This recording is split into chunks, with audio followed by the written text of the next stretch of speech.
ሳናውቀው አይምሮአችንን የሚጎዱ በየቀኑ የምናደርጋቸው የተለያዩ ልማዶች አሉ። ይህም የማሰብ አቅማችንን እያዳከመ ይገኛል።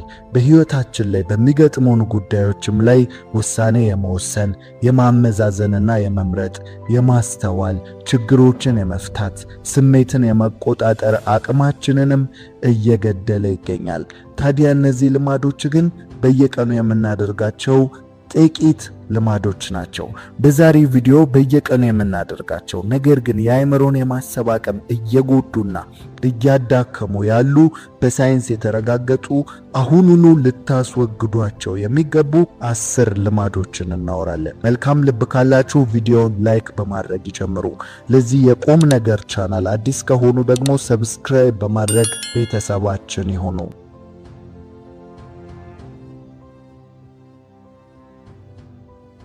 የአእምሮአችንን አቅም እያዳከሙ ካሉ ነገሮች መካከል የመጀመሪያው ከፍተኛ የሆነ ስክሪን ታይም ነው። ይሄ ማለት በስልክ ወይም በኮምፒውተር ላይ የምታጠፉት ጊዜ ማለት ነው። ታዲያ ጠቃሚም ነገር ሆነ ጎጂ ነገር የምትሰሩት አሁን እያወራን ያለነው ስለምትጠቀሙት ጉዳይ ሳይሆን መጠቀማችሁ ብቻ የሚያመጣባችሁን ጉዳት ነው። በአጭሩ ስናብራራው ከኮምፒውተርና ስልክ ከመሳሰሉ ስክሪን ካላቸው ነገሮች የሚወጣው ጨረር ብሉ ላይት በመባል ይታወቃል። ታዲያ ይህ በአእምሮአችን ላይ ከፍተኛ ጉዳትን ከሚፈጥሩ ላይቶች ውስጥ ዋነኛው ነው። ይህንንም አምራቾቹም ሆነ ሳይንስ በደንብ ስለሚያውቀው ሙሉ ለሙሉ ባያጠፋውም ግን ጨረሩን የሚቀንስ ሲስተም በአብዛኛው ስልኮች ላይ ተገጥሟል። ታዲያ በመነጽርም ጉዳይ ላይ በኮምፒውተር ስራ ላይ ለተሰማሩ ሰዎች ብሉከት የሚባል መነጽር ይታዘዝላቸዋል። ያም የብሉ ላይቱን በትንሹም ቢሆን ይቀንሰዋል ተብሎ ይታሰባል። ነገር ግን ሙሉ ለሙሉ ከዚህ ጨረር ነፃ መሆን አይቻልም። ይህንን ስላችሁ ግን አትጠቀሙ እያልናችሁ አይደለም። ብዙ ሰዓትን አታጥፉ እያልን ነው። በተጨማሪም ግዴታ ከሆነባችሁና ስራችሁ ከኮምፒውተርና ከስልክ ጋር ተያያዥ ከሆነባችሁ ከየትኛው መነጽር መሸጫ ልክ እንደ ሶላር መነጽር ሁሉ ብሉከት ብላችሁ ያንን መነጽር መጠቀም ትችላላችሁ። እዛ ድረስ ያህል እየተጠቀምኩ አይደለም ካላችሁም በስልክ ውስጥ የሚገኘውን ዋርም ላይት ኦን በማድረግ ለአእምሯችሁ በተወሰነ መንገድ የብሉ ላይቱን መጠን ልትቀንሱለት ይገባል። እንዲሁም በስክሪን ላይ የምታጠፉትን ጊዜ ልትቀንሱት ይገባል። በአጭሩ በስክሪን ላይ የምታሳልፉት ረጅም ጊዜ በአእምሮአችሁ ላይ ተጽዕኖን ያሳድራል ማለት ነው። ስለዚህ አእምሮአችሁን ከሚጎዱ ነገሮች መካከል የመጀመሪያው አድርገን የምንጠቅሰው ስክሪን ላይ የምታጠፉት ጊዜ ነው። ሁለተኛ፣ በቂ ውሃ አለመጠጣት። ከሰውነታችን ክፍል ከፍተኛውን የውሃ መጠን የሚጠቀመው አካላችን አእምሮ ነው። የሰውነታችንን 2/3 ወይም 60% ያህል ውሃ ነው። ታዲያ ብዙ ጊዜ ውሃ ጠጡ፣ በቀን እስከ 8 ብርጭቆ ድረስ እየተባለ እንሰማለን። ታዲያ ይህ ሁሉ ግን ለምንድን ነው? አእምሮአችን ሆነ ሰውነታችን ውሃ ስንጠጣ ምንድን ነው የሚጠቀመው? የሚፈጠረው እንደዚህ ነው። በሰውነታችን ውስጥ ያሉ ሴሎች በሙሉ በውሃ ላይ ጥገኛ የሆኑ ናቸው። በቂ ውሃ የማያገኙ ከሆነ ግን እያንዳንዱ ሴል በአግባቡ ስራውን ማከናወን እየከበደው ይመጣል። በውሃ እጥረት ከሚፈጠሩ ችግሮች መካከል የራስ ምታት፣ ትኩረት የማጣትና ግራ የመጋባት ስሜቶች ዋነኞቹ ናቸው። ስለዚህ ችግሮቹን እንኳን ካስተዋላችሁ በአእምሮ ላይ የሚደርስ ጫና መሆኑን መገንዘብ ትችላላችሁ ማለት ነው። ስለዚህ ሁልጊዜም አእምሮ በፍጥነት ማሰብ እንዲጀምርና ጤነኛ እንዲሆን የፈሳሽ መጠናችሁን ተቆጣጠሩ ወይንም በቂ ውሃን ጠጡ። ሶስተኛ፣ የሚጮሁ ነገሮች። ይሄ በከፍተኛ መጠን አእምሮን ከሚረብሹ ነገሮች መካከል ዋነኛው ነው። ይህ በሁለት ሁኔታዎች ሊከሰት ይችላል። አንደኛው በአካባቢያችሁ ባሉ ነገሮች፣ ለምሳሌ ያክል በአቅራቢያችሁ በሚገኙ ሙዚቃ ቤቶች፣ ጭፈራ ቤቶች፣ የመኪና ድምጾች እንዲሁም ከፋብሪካ የሚወጡ የትኛውም አይነት የማሽን ድምጾች ቀስ በቀስ አእምሮን እየጎዱና ውስጣችሁ ያለውን የመረጋጋት ስሜት እየረበሹ የሚሄዱ ነገሮች ናቸው። እነዚህም ነገሮች ራሳችንን እንዳናዳምጥ፣ በተረጋጋ መንፈስ ማሰብ እንዳንችል የሚያደርጉ ነገሮች ናቸው። ሰው ከራሱ ጋር ጥሩ ጊዜን ለማሳለፍ ጸጥ ያለ አካባቢ ያስፈልገዋል። ይህም ሁልጊዜም የሚጮህ ነገር ያለበት ቦታ ላይ የምናሳልፍ ሲሆን ደግሞ በከፍተኛ ሁኔታ አእምሮ ኃይሉን እያጣና እየተጎዳ ይሄዳል። ለዚህም መፍትሄው ምናልባት አንዳንዶች ሲያደርጉ አይታችሁ ሊሆን ይችላል። ጆሮ ላይ ጥጥ በማድረግ ወደ ውስጥ የሚገባውን የድምጽ መጠን መቀነስ ነው። ቀላል መፍትሄ ነው፣ ነገር ግን ካላደረግን ጉዳቱ የከፋ ነው። ሁለተኛው ደግሞ ኤርፎን፣ ኤርፓድ እና ሄድሴት የመሳሰሉ የምንጠቀማቸው ነገሮች ሲኖሩ ወይም ሙዚቃንና መዝሙርን በእነዚህ ዕቃዎች ስናዳምጥ ድምፅን ጮክ አድርጎ ማዳመጥ ለጆሮ ብቻ ሳይሆን ለአይምሮ ጉዳት ያጋልጣል። ስለዚህ ድምፁን ዝቅ አድርጎ ማዳመጥ ለአይምሮአችን ጤነኝነት እጅግ ወሳኝ ነው ማለት ነው። በብዛት ያሉ ስልኮች ላይ ድምፅ ስንጨምር ራሱ በተለያየ መንገድ ከሚፈለገው በላይ እንደሆነ ያመለክቱናል። አንዳንድ ስልኮች በቀጥታ በጽሁፍ በመንገር ኦኬ ካልን ብቻ ድምፁን ይጨምሩታል። አንዳንድ ስልኮች ደግሞ በቀለም ከሆነ ስቴፕ በኋላ ድምፅ መጨመሪያው ቀይ በመሆን ዋርኒንግ ወይም አደጋ ያለው አጠቃቀም ላይ እንዳለን ያመለክታሉ። ይህ ሁሉ ታዲያ ለጆሮአችሁ ብቻ ስላለው ጉዳት አይደለም፣ በአይምሮአችሁ ላይ ስለሚፈጥረውም ጫና ጭምር ነው። ስለዚህ በተቻላችሁ መጠን በጆሮ ማዳመጫ ስታዳምጡ ድምፁን ዝቅ አድርጋችሁ ማዳመጥ ከአይምሮ ላይ ካሉ አደጋዎች እንደሚከላከል ሁልጊዜም አስታውሱ።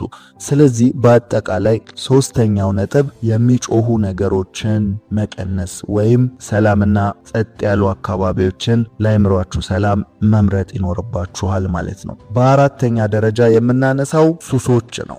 ይህንን ስንል ብዙ አይነት ሱሶች አሉ የአይምሮን ጤና የሚነኩ።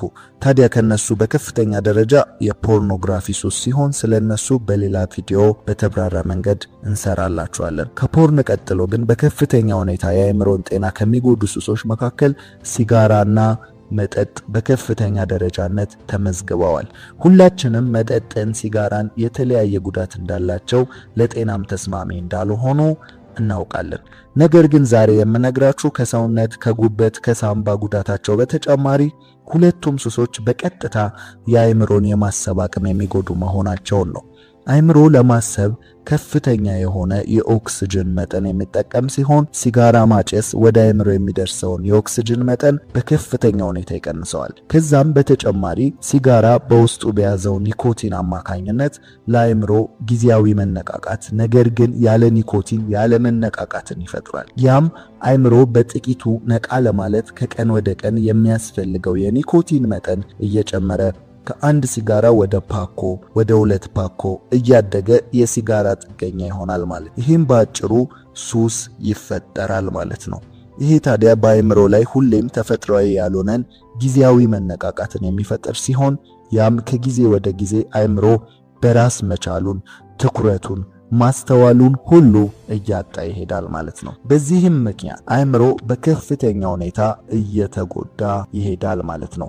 ወደ አልኮል መጠጥ ስንሄድ ደግሞ አልኮል አይምሮን መጉዳት የሚጀምረው ጉበት አልኮልን ማጣራት ሲያቅተው ነው። በደም ውስጥ አልኮል ጉበትን ማጣራት ሲያቅተው በደም ውስጥ መሰራጨት ከሚጀምርበት ጊዜ አንስቶ ነው። አንድ ሰው አልኮል በሚጠጣበት ወቅት ዶፓሚን በከፍተኛ ሁኔታ በአይምሮ ስር መለቀቅ ይጀምራል። ዶፓሚን የደስታ ሆርሞን የምንለው ነው። ታዲያ ይህ ኬሚካል ተፈጥሯዊ ባልሆነ መንገድ መመረት ሲጀምር ጊዜያዊነቱና ጥገኝነቱ እየጨመረ ይሄዳል። ያም ዶፓሚን በተፈጥሯዊ መንገድ እንዲሰራጭ ማድረግ እየከበደን ይመጣል ማለት ነው። ስለዚህ ያለ አልኮል መጠጥ በድብርትና በጭንቀት ውስጥ እንዘፈቃለን ማለት ነው። ይህም ቀጥታ አልኮል ከአይምሮ ጋር ያለውን ግንኙነት ያሳየናል። ስለዚህ አልኮል መጠቀም አቁሞ በአጠቃላይ የትኛውንም አይነት ከውጭ የሚገባ መጥፎ ሱሶችንም ሁሉ ለአይምሮ ጎጂ መሆናቸውን ተገንዝባችሁ አቁሙ።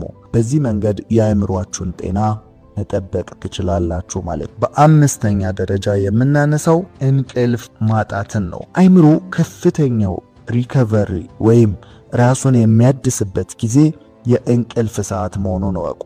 ታዲያ በከፍተኛው ጥረት እየሰራችሁ በስራም ቢሆን በተለያየ ምክንያት በጥናትም በማንበብም በምንም እንቅልፍ እንዲያጣ ሰውነታችሁን አታድርጉ። ይህ ማለት ያጠናችሁት፣ ያነበባችሁት፣ የሰራችሁት ሁሉ በአይምሮ ሚሞሪ ስር የሚመዘገበው በቂ እንቅልፍ በመተኛት ስለሆነ ነው። ስለዚህ አስፈላጊና በቂ እንቅልፍ አድርጉ።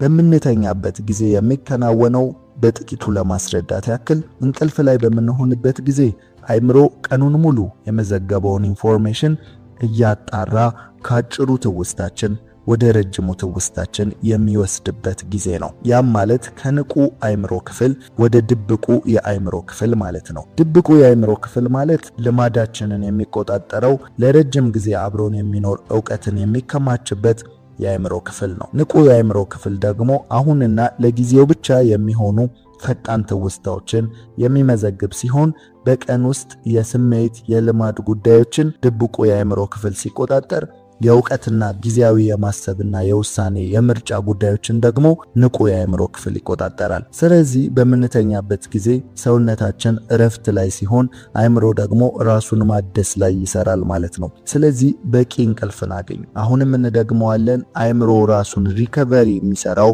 ወይም ደግሞ ከደከመበት ከለፋበት ብዙ ካከማቸው ዕውቀት እየነጠለ የሚያስፈልገውን ዕውቀት የሚመርጥበት እንዲሁም ደግሞ ራሱን እንደ አዲስ የሚሰራበት ጊዜ ማለት እንቅልፍ ሰዓታችሁን መሆኑን አትርሱ። ለዛም ነው ጠዋት ስትነሱ አዲስ ኢነርጂ የሚሰማችሁ አእምሮአችሁ እረፍት አድርጎ ስለሆነ ለአዲስ ስራ ለአዲስ ነገር ዝግጁ ይሆናል ማለት ነው። ግን ሁል ጊዜም በድካምና በቂ እንቅልፍን ባለማግኘት ውስጥ የምትንቀሳቀሱ ከሆነ አእምሮአችሁ ትልቁ መሳሪያችሁ ነው፣ ነገር ግን እየደከመ ይሄዳል ማለት ነው። እንደ ድሮ መስራት ያቅተዋል። ድብርት፣ ጭንቀት የመሳሰሉ ነገሮች ይጫጫናችኋል። እነዚህ ምልክቶች አእምሮአችሁ እየደከመ መሆኑን የሚያሳዩ ምልክቶች ናቸው። ስለዚህ በቂ ረፍትን በማድረግ አእምሮአችሁን አሳርፉ። እንደውም አንዳንድ ጊዜ በወራት ውስጥ በተለያዩ ጊዜያቶች ውስጥ አእምሮን ለማሳረፍ ከጭንቀት ከስራ ውጥት ብላችሁ የተለየ ቦታ ላይ ተፈጥሯዊ ቦታ ላይ እንድታሳልፉ ሲነገር ሰምታችሁ ሊሆን ይችላል። ይህ ሁሉ የሚደረገው አእምሮ ከስራ ማረፍ ስለሚኖርበት ነው። ምክንያቱም ልክ እንደ አንድ ማሽን ቁጠሩት። አእምሮ ይሰራል፣ ግን ማረፍ ይኖርበታል። ስለዚህ ማረፍ በሚኖርበት ጊዜ እረፍትን ካልሰጣችሁት ደግሞ የራሱ የሆኑ ተያያዥ የሆኑ ጉዳቶችን ይዞ ይመጣል ማለት ነው። ስለዚህ እንቅልፍ ማጣት ከአእምሮ ጋር ቀጥታ ግንኙነት ስላለው በቂ እንቅልፍ መተኛታችሁን አትርሱ ማለት ነው። በስድስተኛ ደረጃ የምናነሳው ብዙን ስራ በአንድ ጊዜ ማከናወን። ይህ ማለት ትኩረትን ስለመጠበቅ ነው። ያም ባጭሩ በአንድ ጊዜ ውስጥ ብዙ ሐሳብና ስራ በሚኖርበት ጊዜ ትኩረት ስለሚከፋፈል አእምሮ የማስታወስ አቅሙ እየተጎዳ ይመጣል ማለት ነው። ይህ በአሁኑ ዘመን ላይ ቲክቶክ ነው ማለት እንችላለን። ያም አንድ ሰዓት ውስጥ ብዙ የተለያዩ ሐሳብና አይዲያ የተለያዩ ጉዳዮችን ስክሮል በማድረግ በምንመለከትበት ወቅት አእምሮአችን ትኩረቱን መሰብሰብ ማሰላሰል ስለማይችል ውሳኔና ምርጫን በሚያከናውነው አእምሮአችን ክፍል ላይ ጉዳት እየደረሰ ይመጣል ማለት ነው። ይህ በሳይንስ የተረጋገጠ ጉዳይ ነው። ሰው ስክሮል እያደረገ ብዙ ሰዓትን ሲያጠፋ ብዙ ያወቀ ይመስለዋል፣ ነገር ግን ምንም አይነት ዕውቀትን አልገነባም። ምክንያቱም ይህንን በሚያደርግበት ወቅት ባጭሩ ትውስታ የአእምሮአችን ክፍል ውስጥ አስፈላጊ ዕውቀት ተፈላጊው ጊዜ ሳይሰጠው በተቆራረጠ መንገድ ስለሚቀመጥ ነው። እያወራን ያለነው ስለማይጠቅም ቪዲዮ ስለመመልከት አይደለም። የአንዳንዶቻችን ስልክ ላይ ምናልባትም የምንመለከተው ለስራችን ለዓላማችን የሚጠቅመንን ብቻ በመሆኑ አልጎሪዝሙ ይሄንን ተረድቶ ያንን ብቻ እየመረጠ ሊያመጣልን ይችላል። ስለዚህ የምናወራው ቪዲዮ አይጠቅምም ይጠቅማል ሳይሆን ነገር ግን በስፋት ያላሰላሰላችሁት በደቂቃ ውስጥ በሚቀያየረው የቪዲዮ ሐሳብ ምክንያት አጭር ትውስታ የሚያከማቸው የአእምሮ ክፍል ባልተጨበጠና በተቆራረጠ ሐሳብ ይሞላል። ያም ሐሳቡ ላይ በጥልቀት ባለማሰባችን ባለመምረጣችን ባለመለየታችን ምክንያት ያ ሁሉ በአንድ ሰዓት ውስጥ የተመለከትነው ከ40ና ከ50 በላይ የሚሆኑ የአንድ ደቂቃ ቪዲዮዎች በሙሉ ኪሳራ ይሆናል ማለት ነው። ኪሳራነቱም የሚረጋገጠው በምንተኛበት ጊዜ አእምሮ የተጨበጠ ነገር ከአጭሩ ትውስታ ምንም ስለማያገኝ ወደ ረጅሙ ትውስታ የሚተላለፍ ነገር የለም ማለት ነው። ቅድም እንዳወራ ነው ማለት ነው። በእንቅልፍ ሰዓት አእምሮ የሰበሰበውን ኢንፎርሜሽን ወስዶ ወደ ረጅሙ ትውስታ ያዘዋውራል። ታዲያ የሚያዘዋውራቸው ግን ኢንፎርሜሽኖች ጊዜ የሰጣቿቸው ስሜት የሰጧችሁና በጥልቀትና በትኩረት ያሰባቿቸው ናቸው። ሌሎቹን አላስፈላጊ ኢንፎርሜሽን ብሎ ያስወግዳቸዋል። ስለዚህ ከቲክቶክና ከተለያየ ነገር የምታገኙት ዕውቀቶች በምትተኙበት ጊዜ ወደ ረጅም ትውስታ ስለማይተላለፉ ወይም ደግሞ ተጨባጭነት ስለሌላቸው በቂ ጊዜ ስላልተሰጣቸው ስላላሰላሰላችኋቸው እነዚህ ዕውቀቶች ወደ ረጅሙ ትውስታ ባለመተላለፋቸው ምክንያት ኪሳራ ይሆናሉ ማለት ነው። ያም ማለት ዛሬ ያያችሁትን ቪዲዮ በጥቂት ጊዜ ምናልባትም ከ1 እስከ 3 ወር ውስጥ ባለ ጊዜ ሙሉ ለሙሉ ከአይምሮ ይጠፋል። ብታዩት እንኳን አይታችሁት እንደነበር ማስታወስ እስኪያቅታችሁ ድረስ። ይህ ሁሉ ሰው ለአይምሮ ጤናው በአንድ ጊዜ አንድ ነገር ላይ ብቻ ከዛም ከዛ ነገር ጋር ተያያዥ ከሆኑ ነገሮች ላይ ብቻ ጊዜውን ማጥፋት እንዳለበት ያመላክተናል። ስለዚህ አሁን ከሶሻል ሚዲያ ወጥተን እናውራ። በአንዴ 2 እና 3 ስራን መስራት ውጤታማ እንድንሆን የሚያደርግ ቢመስለንም በተቃራኒው ነው። ለምሳሌ ብዙዎቻችን በኮምፒውተር ስራ እየሰራን በዛው ደግሞ አጠገብ ለአጠገብ ሌላ መልእክቶችን በቴሌግራም መላላክ ወይም በኢንስታግራም ላይ መላላክን ልናደርግ እንችላለን። ያም ምንም ያህል የሚጎዳን አይመስለንም። ግን ከፈለጋችሁ ሞክሩት። ያንን ስራ ያለ መልእክት መላላክ ወይም ደግሞ ከአጠገቡ ጎን ለጎን የምትሰሩት ምንም አይነት ስራ ሳይኖር ሙሉ ለሙሉ ትኩረታችሁን ሰጥታችሁ ብትሰሩት በ30 ደቂቃ የምትሰሩትን ስራ መልእክት እየተላላካችሁና ከጎኑ ሌላ ነገሮችን አብራችሁ እየሰራችሁ ስራውን ስትሰሩት ግን በትንሹ 2 እና 3 ሰዓትን ያጠፋባችኋል ማለት ነው። ይሄም ለሰው ልጅ ምን ያህል ትኩረት የሚሰጠውን ውጤታማን ያመለክተናል። ስለዚህ ይህንን ትኩረት መለማመድ ደግሞ እጅግ በጣም ከባድ አይደለም። በቀላሉ በየዕለቱ ትኩረታችሁን ማሳደግ ትችላላችሁ። ለምሳሌ እየበላችሁ ስልክ አትንኩ። ስልክ ላይ ከሆናችሁ ሌላ ስራ አትስሩ። ለሁሉም ሙሉ ትኩረትን ሰጣችሁ አንዱን በአንድ ጊዜ ብቻ አድርጉ። ያ የሚሰጠው ውጤታማነትንም ትመለከታላችሁ። 7ኛ የተስተካከለ አመጋገብን አለማግኘት። አእምሮ እንዲጎለብት የሚያደርጉ ብዙ ምግቦች አሉ። ለምሳሌ ፋቲ አሲድ ምግቦች እንደ አሳ፣ ቫይታሚን ያላቸው አትክልትና ጥራጥሬ ምግቦች እያልን ብዙ መጥቀስ እንችላለን። አእምሮአችን ሰውነታችንንም የሚጎዱ ምግቦች ደግሞ አሉ። እነዛም ማለት ጃንክ ፉዶች የምንላቸው የተጠበሱ ምግቦች፣ መንገድ ላይ የሚሰሩ ፈጣን ምግቦች፣ ጣፋጭ የበዛባቸውና የተለያዩ የቅባት መጠናቸው ከፍተኛ የሆኑ ምግቦችን መመገብ ለጤናም ሆነ ለአእምሮ ከፍተኛ ጉዳትን ያስከትላሉ። በይበልጥ ስኳር የበዛባቸውን ጣፋጮችን መብላት ደግሞ ለታይፕ 2 ስኳር ህመም፣ ለጥርስ ህመም፣ ፊት ላይ ብጉር እንዲወጣና ለውፍረት እንደሚያጋልጥም የጤና ባለሙያዎች ይናገራሉ። ታዲያ ስኳር የበዛባቸው ምግቦች ከሰውነትና ከጤና እንጂ እንዴት ከአእምሮ ጋር ይገናኛል ብላችሁ ልትጠይቁ ትችላላችሁ። ታዲያ ስኳር የበዛባቸው ምግቦችን መመገብ የምግብ ፍላጎትን ከሚያጠፉ ነገሮች የመጀመሪያው ነው። ሰውነታችን ፕሮቲንንና የተመጣጠነ ምግብን ስለማያገኝ ወደ አእምሮ የተመጣጠኑ ንጥረ ነገሮች እንዳይደርሱ ያደርጋል ማለት ነው። አእምሮአችን በዚህ ምክንያት ኢነርጂ ስለማያገኝ ለመዳከም ለተለያዩ ጉዳዮች ይጋለጣል። የማስታወስ ችግር፣ ትኩረት የማጣት፣ የጭንቀት ችግሮችንም ያመጣል። ይህ ሁኔታ በይበልጥ በህፃናት ላይ ሊከሰት ይችላል። ስለዚህ ለልጅም ቢሆን ጣፋጭ ነገሮችን አታብዙባቸው። እንዲሁም ለራሳችን ስኳር የበዛባቸውን ምግቦች ለጤናም ሆነ ለሰውነት ለአእምሮም ጎጂ መሆናቸውን አውቃችሁ እንደ አቅማችን የሚገኙ ጤነኛ ምግቦችን መመገብ እናዘውትር። ስለዚህ የአእምሮን አቅም ከሚጎዱ ነገሮች መካከል 7ኛው የተስተካከለ አመጋገብ አለመኖር ነው ማለት። 8ኛው ጭንቅላትን ተሸፋፍኖ መተኛት ነው። እስከ ጭንቅላታችን ድረስ ብርድ ልብስን ተሸፋፍነን ስንተኛ ወደ ጭንቅላታችን የሚገባው የካርቦን ዳይኦክሳይድ መጠን ይጨምራል፣ እንዲሁም ኦክሲጅን ይቀንሳል። ይሄም አእምሮአችን በከፍተኛ መጠን የሚጠቀመው ወሳኝ የሆነው ኦክሲጅን ማነስ፣ የካርቦን ዳይኦክሳይድ መጠን መጨመሩ በመጠኑም ቢሆን ጭንቅላት ላይ ጉዳትን ያስከትላል ማለት ነው። ምክንያቱም ግልጽ ነው። ጭንቅላታችን በአግባቡ ስራውን ለማከናወን የሚጠቀመው ኦክሲጅንን ስለሆነ ነው። ከምንተነፍሰው ትንፋሽ አብዛኛው ይዘት ኦክሲጅን የሚሄደው ወደ ጭንቅላት በመሆኑ ምክንያት፣ ስለዚህ ተሸፋፍነን ስንተኛ ሳንባችን ኦክሲጅንን አስቀርቶ ካርቦን ዳይኦክሳይድን ያስወጣል። ግን አዲስ አየር ስለሌለ ያንን ካርቦን ዳይኦክሳይድ መላልሰን ስለምናስገባ የኦክሲጅን እጥረት ይገጥመናል ማለት ነው። ይህም በጭንቅላት ላይ ጉዳትን ያስከትላል። ስለዚህ ተሸፋፍኖ መተኛትን መቀነስ ይኖርባችኋል ማለት። 9ኛ እንቅስቃሴ አለማድረግ። ለማስታወስ ለትኩረትና ለንቃት ከሚጠቅሙን ነገሮች ዋነኛው የሰውነት እንቅስቃሴ ነው። ታዲያ ይህንን ካለን የሰውነት እንቅስቃሴ አለመኖር በቀጥታ ጉዳት አለው ማለት። ያም ማለት ስራችን መቀመጥ ወይ መቆም ብቻ የሚጠይቅ ከሆነ ከጤናም ባሻገር በአእምሮ ላይ ከፍተኛ ጉዳትን ያስከትላል። ያም ድብርት፣ ጭንቀት፣ መፍዘዝ የመሳሰሉ ነገሮች። ስለዚህ ይህንን ለመከላከል እንቅስቃሴ ያስፈልጋል ማለት ነው። ግን እንቅስቃሴ ስንል ሁልጊዜም ከባባድ ስፖርት ማለት እንዳልሆነ ልብ ልትሉት ይገባል። ወክ ማድረግ፣ መንጠራራት፣ ባለንበት ሰውነታችንን በጥቂቱም ቢሆን ማፍታታት እንቅስቃሴ ነው።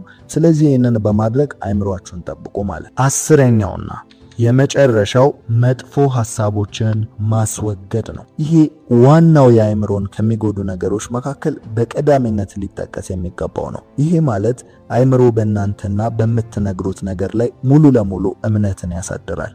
ይህም ማለት ለራሳችሁ የምትነግሩት አልረባም፣ አልጠቅምም በሆነ ቁጥር አእምሮ እየተጎዳ እስከ እብደት ድረስ ለሚደርስ የከፋ አደጋ ሊያጋልጥ ይችላል። እንደዚሁም በየቀኑ ለአእምሮአችሁ መልካም ነገርን የምትነግሩት ከሆነ ደግሞ ሴሎቹ እየበለጸጉና በደንብ እየጎለበቱ ይሄዳሉ። ስለዚህ ንቁና ትኩረት ያለው የማስተዋል መጠኑም ከፍ እያለ ይሄዳል ማለት ነው። የዚህ ዋነኛው ምክንያት አእምሮ አስበልጦ የሚያምነው እናንተን ስለሆነ ውጪ ከሚነገርባችሁ ጓደኞቻችሁ ከሚሏችሁ ከሁኔታ ሁሉ ይልቅ አእምሮአችሁ እናንተ የምትነግሩትን ነገር ያደምጣል፣ ያምናል ማለት ነው። ስለዚህ ለአእምሮአችሁ መጥፎ ነገርን አለመናገር ከአእምሮ ጉዳት ይጠብቃችኋል ማለት ነው። ስለዚህ ሁልጊዜም አእምሮ እንዳይጎዳ መጥፎ ሐሳብን አስወግዱ።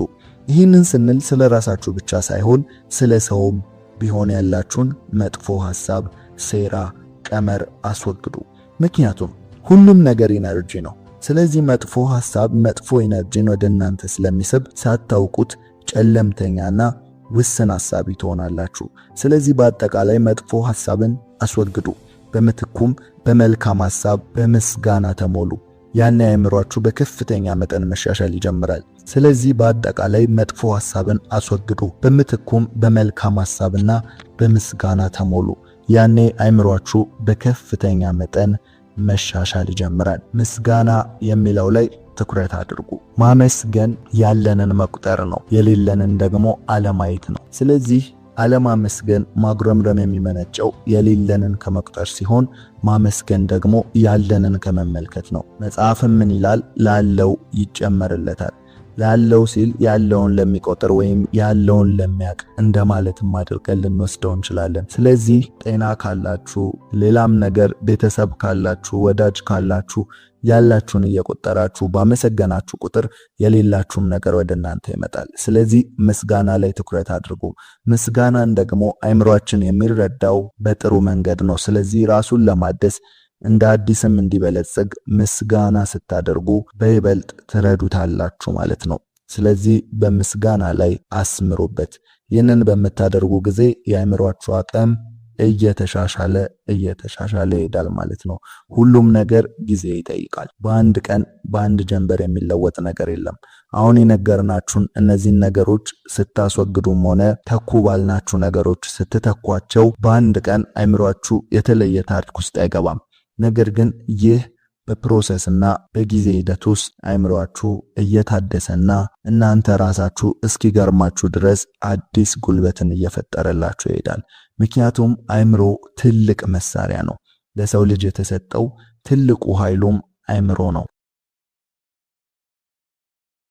ሰዎች የሚገለገሉበትን መኪና በአመት ወይም በሁለት ዓመት እየጠበቁ ሰርቪስ ያስደርጋሉ። እንዲሁም የሚኖሩበትን ቤት በተወሰነ ጊዜ እየጠበቁ ቀለም ማስቀባት፣ የሶፋ ጨርቅና መጋረጃ መቀየር እንዲሁም አንዳንድ የቤት ዕቃን በማስወገድ ቤታቸውን ወደ ቀድሞ ውበት ሲመልሱትና እንደገና በአማረ ቤት ውስጥ ሲኖሩ እንመለከታለን። የትኛውም ግልጋሎት የሚሰጥ ነገር ያረጃል፣ ይደክማል፣ አንዳንዴም ይበላሻል።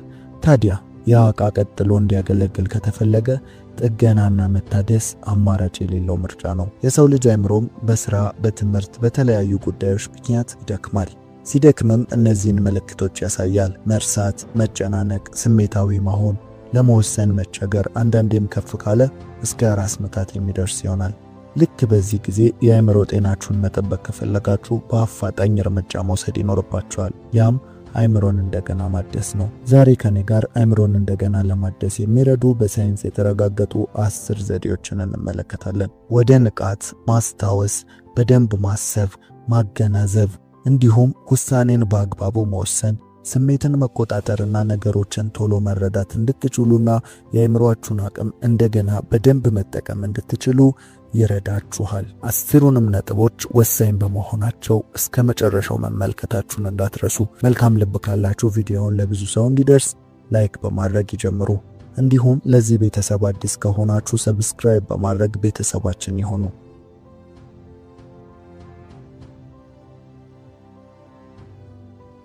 አሁን በቀጥታ አእምሮን ለማደስ ወደሚረዱን 10 ዘዴዎች እንለፍ። ኦኬ፣ በመጀመሪያ የአእምሮን አሰራር ማወቅን ይጠበቅብናል።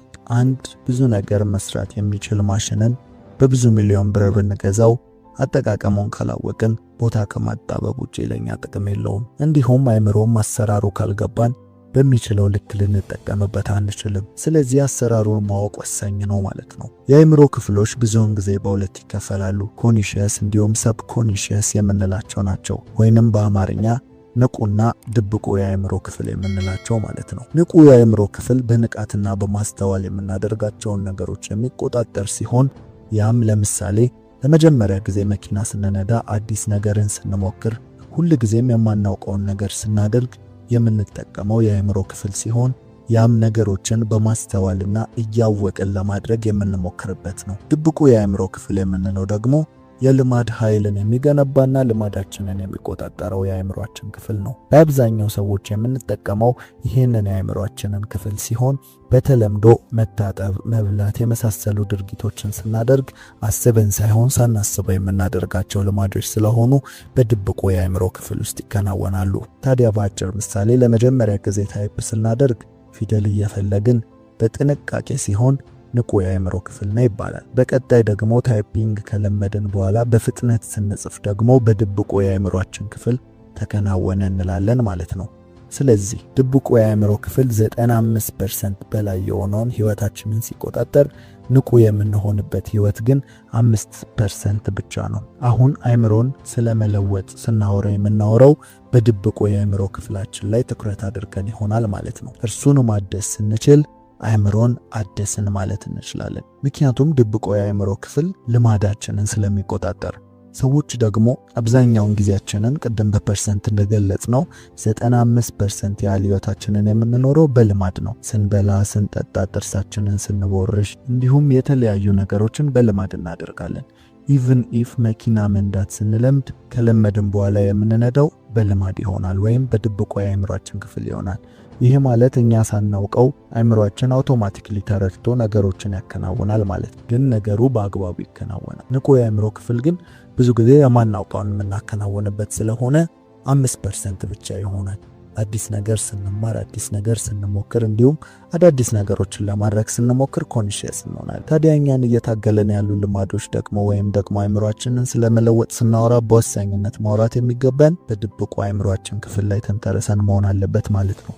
ምክንያቱም አብዛኛው ልማዳችንን ስለሚቆጣጠር። ይሄ ማለት ያንን ድብቁ አእምሮአችን ክፍል አደስ ነው ወይም ለወጥ ነው ማለት ልማዳችንን ለወጥን፣ አደራረጋችንን ለወጥን ማለት። ቁጭ ብለን በድንገት ቲክቶክ ስክሮል እያደረግን ራሳችንን ከምናገኝበት ድንገት መጽሐፍ አንስተን ማንበብ ወደ መጀመር መለወጥ ማለት። ስለዚህ ልማዶቻችንን ለመቀየር ድብቁ አእምሮአችን ክፍልን መቀየር ይጠበቅብናል። አሁን በጣም በጥቂቱ ደግሞ ስለ ድብቁ የአእምሮ ክፍል እናውራ። ድብቁ የአእምሮ ክፍል ብዙ ጊዜ ልክ እንደ ወረቀት ይመስላል። ጥሩም ይሁን መጥፎ የሚመዘግብ ሲሆን የራስ የሆነ ማመዛዘኛ የለውም። ያ ማለት እኛ ካልተቆጣጠርን ወደ ድብቁ የአእምሮ ክፍል አላስፈላጊ መውቀቶች ሊገቡም ይችላሉ ማለት ነው። ለዚህም ነው ንቁ የአእምሮ ክፍል ያስፈልገው፣ ነቅተን ተጠንቅቀን የምናስገባውን እንድንመርጥ ማለት ነው። ታዲያ ይህ ድብቁ የአእምሮ ክፍላችን እስከ 7 ዓመታችን በጣም የተከፈተና የተሰጠውን ሁሉ ቢመዘግብም ከ7 ዓመታችን በኋላ ግን በጥቂቱ ብቻ እያስገባ በስሜት ላይ የተመረኮዘ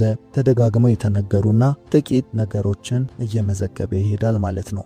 ቀደም እንደተናገርነው ዳግም ሰዎች ብዙ ህይወታችን ልማድ ስለሆነ ያ የገባውን ነገር በህይወት እየተገለጠ ይመጣል ማለት ነው። ስለዚህ አሁን የምናደርገው በድብቁ አእምሮአችን የተመዘገበውን የማንፈልገውን ነገር ማስወጣትና ለኛ የሚጠቅመንን ደግሞ ማስገባት ይሆናል ማለት ነው። ልብ እንድትሉ የምፈልገው አእምሮን ማደስ የአንድ ሌሊት ለውጥ አይደለም። የራሱ የሆነ ጊዜን የሚፈልግ ስለሆነ በትዕግስት አሁን የምንጠቅሳቸውን ነገሮች እንድታደርጉ እናሳስባለን። አሁን በቀጥታ አእምሮን ለማደስ ወደሚረዱን 10 ነጥቦች እናልፋለን። አንደኛ፣ መለየትና መጻፍ። ይህ የመጀመሪያው ደረጃ ነው። ህይወታችሁ ላይ ያሉ እያደከማችሁ ያሉትን ነገሮች መለየትና መጻፍ ነው።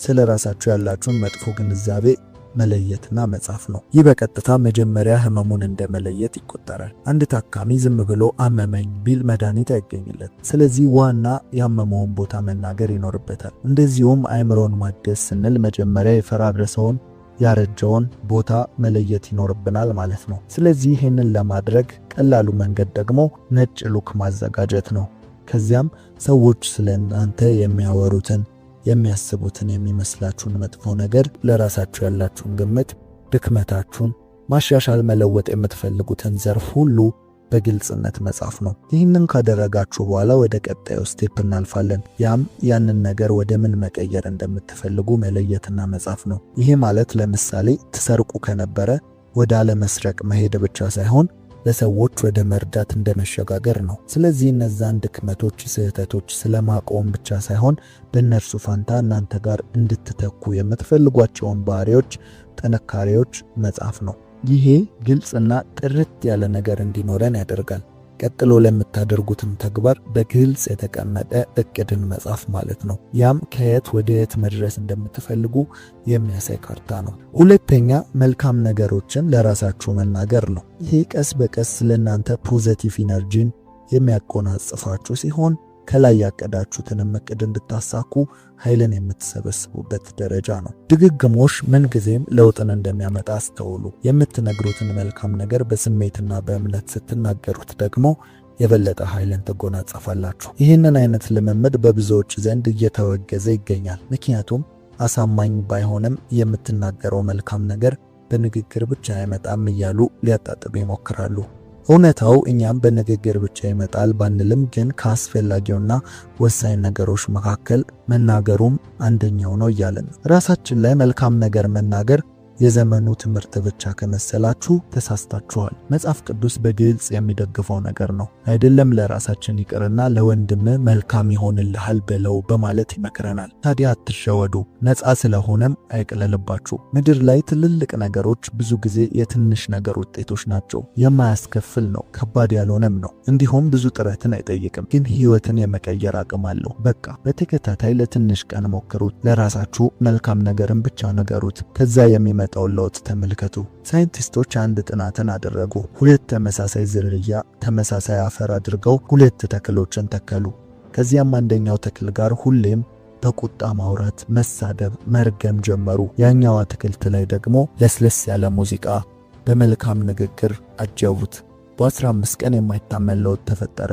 አንደኛው አትክልት ሲደርቅ፣ ሌላኛው ግን ከወትሮ በተለየ በፍጥነት አድጎና አምሮ ነበር የተገኘው። ታዲያ ይሄ ግኝት ብዙዎችን ያስገረመም ነበር። በተመሳሳይ በውሃ ላይ በተደረገ ጥናት ተመሳሳይ ውጤት ተገኝቶ ነበር። ይህ ሁሉ የምነግራችሁ ይህንን ደረጃ እንደ ቀልድ እንዳታዩት ስለምፈልግ ነው።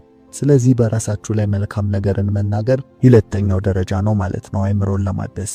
ሶስተኛው ምናብ ቪዥዋላይዜሽን ነው። ይሄ ከላይኛው ጋር ተመሳሳይ ሐሳብ ቢኖረውም ነገር ግን ይሄ በአይነ ህሊና መሳልን ነው የሚያመለክተው። አእምሮ በዚህ ጊዜ ሴሎቹ እንዲነቃቃና እንዲለመልም እንደሚያደርገው ሳይንቲስቶች ይናገራሉ። የሰው ልጅ ከተሰጡት ኃይሎች ዋነኛው ምናቡ ነው። ያልሆነን ነገር ያልተፈጠረን ነገር በሐሳቡ አቅርቦ መመልከት መቻሉ ነው። ይሄ የምንስለው መጥፎ ከሆነ ጉዳቱ በዚያው ልክ ሲሆን፣ የምናልመው ደግሞ መልካም ሲሆን ለአእምሮ መታደስ ትልቅ ሚናን ይጫወታል ማለት ነው። አራተኛ በንቁ የአእምሮ ክፍል መታገል የምንለው ነው። በንቁ የአእምሮ ክፍል መታገል ማለት ይህ ደረጃ ደግሞ የአእምሮ ራሱን እንዲያስተካክል የሚወሰድ ከባድ እርምጃ ነው። ያም ንቁ መሆንና ነገሮችን ማድረግ ነው። ይህ ድብቁ አእምሮ የያዛቸውን ልማዶች እንድትተውና በአዲስ እንዲተካ ለማድረግ የምንሞክረው ሲሆን ብዙዎች ይሄንን ለ21 ቀን በማለት ይናገራሉ። ያም አንድን ነገር ከድርጊት አልፎ ወደ ልማድ ወይም ወደ ድብቁ አእምሮ እንዲቀረጽ 21 ቀን በንቁ አእምሮ ማድረግ አለባችሁ ይላሉ። በድብቁ አእምሮ ያደረጋችሁት ነገር 21 ቀን ሙሉ እየተታገላችሁ ስታደርጉት ልማድ እንደሚሆንም ይናገራሉ። ታዲያ 21 ቀን ግን ቀላል አይደለም። ምክንያቱም ሁሉንም ተግባራችንን በንቁ የአእምሮ ክፍል መከታተልና መቆጣጠር ስንጀምር መሰላቸት፣ ድካም፣ እንቅልፍ ብዙ አይነት ስሜቶችን ማስተናገድ ስለምንጀምር ነው። ያም የሆነበት ምክንያት ንቁ የአእምሮ ክፍል ብዙ ኃይልን የሚያስወጣና ኢነርጂን የሚጠይቅ መሆኑ ነው። ታዲያ እዚህ ደረጃ ላይ ስትደርሱ መጀመሪያ የጻፏቻቸውን በዚህ በተካ ያላቻቸውን ነገሮች የምትተኩበትና እያንዳንዱን ተግባራችሁን በእናንተ ቁጥጥር ስር እንዲሆን የምትሞክሩበት ነው። ያም እያንዳንዱ ልማዳችሁን በንቃት የምታደርጉበት ነው። ይህ ድካምንና ጭንቀትን ሊያመጣባችሁ ይችላል። ልትሰላችሁም ትችላላችሁ። ይህ የሚጠበቅ ነው። ጥረትን እያደረጋችሁ ግን ልማዳችሁን ለመቆጣጠር ሞክሩ። አምስተኛ በቂ ውሃ መጠጣት። ይሄ ከመታሰቡት በላይ አእምሮን ለማደስ ወሳኝ ሚና ያለው ሲሆን ያም የሆነበት ምክንያት የሰውነታችን ከፍተኛ መጠን ፈሳሽን የሚጠቀመው የሰውነታችን ክፍል አእምሮ በመሆኑ ነው። ያም ማለት አእምሮ ለማሰብ፣ ለማስታወስ፣ ለማገናዘብ ከፍተኛ የሆነ የፈሳሽ መጠንን ይፈልጋል። ታዲያ ሁሌም ሃይድሬት ሆኖ መቆየት ለአእምሮ መታደስ ወሳኝ ነው ማለት ነው። ይህንን ውሃ መጠጣታችሁ ከሌላ ነሳ ነው በንቁ አእምሮ ለምታደርጉት ትግል እንደ ቲፕ ልትወስዱትም ትችላላችሁ። ከላይ ያነሳ ነው ነጥብ ላይ እንደሚደክማችሁ እንደምትሰላችሁ ነግረናችኋል። ምክንያቱም ሁሉንም ነገር በንቁ አእምሮ ለመለወጥ እየተታገላችሁ ስለሆነ። ስለዚህ በዚህ ጊዜ ከፍተኛ ድካማችሁንና ከፍተኛ ጭንቀታችሁን ለማስወገድ በቂ ውሃ መጠጣት ጀምሩ። ያንን ውሃም ስትጠጡ አእምሮአችሁ በከፍተኛ ሁኔታ እየነቃ ይሄዳል። ምክንያቱም አእምሮ በኦክሲጅንና በውሃ በሚያገኘው ኃይል ስለሆነ የሚንቀሳቀሰው። ስለዚህ ከፍተኛውን ኃይል የሚጠቀመው በኦክሲጅንና በውሃ በመሆኑ ምክንያት በቂ ውሃን ጠጡ። ስድስተኛ አካባቢያችሁን መቀየር። ይሄ ሁሉ በአንድ ጊዜ ባታደርጉትም ቀስ በቀስ ግን ማድረግ ይኖርባችኋል። ያም አካባቢያችሁን መቀየር ነው። ይህንን ሲባል ሰፈር መቀየር ወይም ሌላ ከባድ ነገር አይደለም። ለምሳሌ ክፍላችሁ ያለውን አልጋ፣ ጠረጴዛ የመሳሰሉ ዕቃዎች ቦታ ማቀያየር ሊሆን ይችላል። አዲስ ቀለምና ልዩ ልዩ የሆኑ ለውጦችን ማድረግ። ይህም አእምሮ ከለመደውና ከተመቻቸበት ስርዓት ወጥቶ ነቃ እንዲል የምናደርግበት መንገድ ነው። ያንን ቦታ እስኪለምደው ራሳችንን ሌላ ልማድ መፍጠር እንድንችል እድል ይሰጠናል ማለት ነው። ያም ማለት ለምሳሌ የሥራ ጠረጴዛችሁ ላይ ፊልም በማየት የምትቸገሩ ከሆነ አልጋ ላይ ሆኖ በመብላት የምትቸገሩም ከሆነ ብቻ ምንም ይሁን ምን ሳታስቡት የሆነ ቦታ በመጥፎ ልማድ ለምዳችሁት ከሆነ ቅድም ባልኩት መንገድ ከቀያየራችሁት በኋላ ጠረጴዛ ላይ ስራ፣ አልጋ ላይ ደግሞ መተኛት ብቻ በማድረግ በጣም ሳትታገሉ አዲስን ልማድ ትለምዳላችሁ። ነገር ግን በድሮ አቀማመጡ ተቀምጦ አልጋ ላይ ለመተኛት እንዲሁም ጠረጴዛችሁ ላይ ስራ ለመስራት ብትታገሉ ግን ከፍተኛ ኃይልን ይጠይቃችኋል ማለት ነው። ምክንያቱም አእምሮአችሁ ገና ጠረጴዛውን ሳይ አውቶማቲክሊ ፊልምን ማሰብ ስለሚጀምር ነው። እንዲሁም አልጋ ላይ ደግሞ ምግባችሁን ይዛችሁ እንድትሄዱ ስለሚያስገድዳችሁ ነው። ስለዚህ ትንሽ የአልጋውን ቦታ የጠረጴዛውን ቦታ በመቀያየር ትንሽ ቀለሞችን በመለዋወጥ ያንን ልማድ ለመቀየር የምታደርጉትን ትግል መቀነስ ትችላላችሁ ማለት ነው። ስለዚህ አንደኛ ለአዲስ ልማድ ሲሆን፣ ሁለተኛ ግን አእምሮ የታደሰና አዲስ አወቃቀርን ሲመለከት የመነቃቃትና እንደገና የመታደስ ባህሪው ይጨምራል። ለዚህ ነው ሁልጊዜም አዳዲስ ቦታ የሚውሉ ሰዎች አእምሮ አንድ ቢሮ ስር ከሚቀመጥ ሰው አእምሮ በተሻለ ፈጣንና የተነቃቃ ሆነ የተገኘው። ይህን ጥናት የሚያጠኑት ሳይንቲስቶች አእምሮ በመልመድ ውስጥ የማርጀትና በአግባቡ ያለ መስራት ምልክት እንደሚያሳይና ሁሌም ግን በአዳዲስ ነገር የሚኖር ከሆነ ሁሌም አዳዲስ ቻሌንጅን ለመቀበል እና በንቃትና በተሻለ ፍጥነት ለመስራት እንደሚነቃቃ የተናገሩት። ያ ማለት ግን ሁሌም በቦታ እድሳት ብቻ ይለወጣል ማለትም አይደለም። ልክ እንደ ሂሳብ ያሉ ስራዎች ክሬቲቪቲ የሚጠይቁ ልምምዶችን በማድረግ ያንን መተካት ይቻላል። ብቻ ቁም ነገሩ አእምሮ ሁሌም ቻሌንጅ የሚያደርገውን ነገር የሚፈልግና ያንን ሲያገኝ ደግሞ ራሱን የሚያሳድግ ነው። የተለያዩ ነገሮችን በመሸምደድ በማስታወስ በመሳሰሉ ልምምዶች አእምሮን ንቃቱን መጠበቅ እንችላለን። ስለዚህ ሁልጊዜም ቦታ በመቀየር ነው ብቻ ነው አእምሮዬ ንቁና የታደሰ የሚሆነው ብላችሁ አታስቡ። አሁን የጠቀስናቸውን የሂሳብ ስሌቶች፣ የክሬቲቪቲ ስራዎችና የመሸምደድ እና የማስታወስ ችሎታዎችን በመለማመድ አእምሮን ቻሌንጅ በማድረግ ማጠንከር እንችላለን ማለት ነው። ሰባተኛ ስፖርታዊ እንቅስቃሴ። ይሄ በቀጥታ ከአእምሮ ጋር ይገናኛል ወይ ካላችሁ አዎ ነው መልሱ። ስፖርታዊ እንቅስቃሴ የአእምሮን ቅልጥፍና በእጅጉ የሚያሳድግና ፍጥነቱን የሚጨምር ነው። ስፖርት ስንሰራ በአእምሮ ስር ብዙ ሆርሞኖች የሚለቀቁ ሲሆን ሁሉም ሆርሞኖች ለአእምሮ ልምላሜ ታላቅ አስተዋጽኦ አላቸው። እንቅስቃሴ በምታደርጉበት ጊዜ በዋነኝነት የደስታ ሆርሞን የሚያመነጨውና ንቃትን የሚሰጠው ሆርሞን የሚመረት ሲሆን በተጨማሪም ደግሞ ፖዚቲቭ ኢነርጂን ያጎናጽፋቸዋል። ስፖርታዊ እንቅስቃሴን ማድረግ ለራስ ያለንን አመለካከት የሚቀይርና ራሳችንን እንድንወድ የሚያደርገን ሲሆን ያም በቀላሉ በራስ መተማመናችንን የመሳሰሉ ፖዚቲቭ ልምምዶችን በቀላሉ ያጎናጽፈናል። ስለዚህ ስፖርታዊ እንቅስቃሴ አእምሮን ለማደስ ዋነኛው ዘዴ ሆኖ ይቀርባል ማለት ነው። ስምንተኛ አመጋገብን ማስተካከል ነው። ይሄ በዋነኝነት ጣፋጭን ስለመቀነስ አጓጉል ሱሶችንም ስለማስወገድ ነው። በዋነኝነት ሲጋራ የካርቦን ዳይኦክሳይድ መጠንን በመጨመር ወደ አእምሮ የሚደርሰውን ኦክሲጅን በመቀነስ በአእምሮ ላይ ጉዳትን ሲያስከትል፣ መጠጥ ደግሞ ጉበት ማጣራት ሲከብደው በደም ውስጥ በመሰራጨት የአእምሮን ፍጥነት ያዳክማል።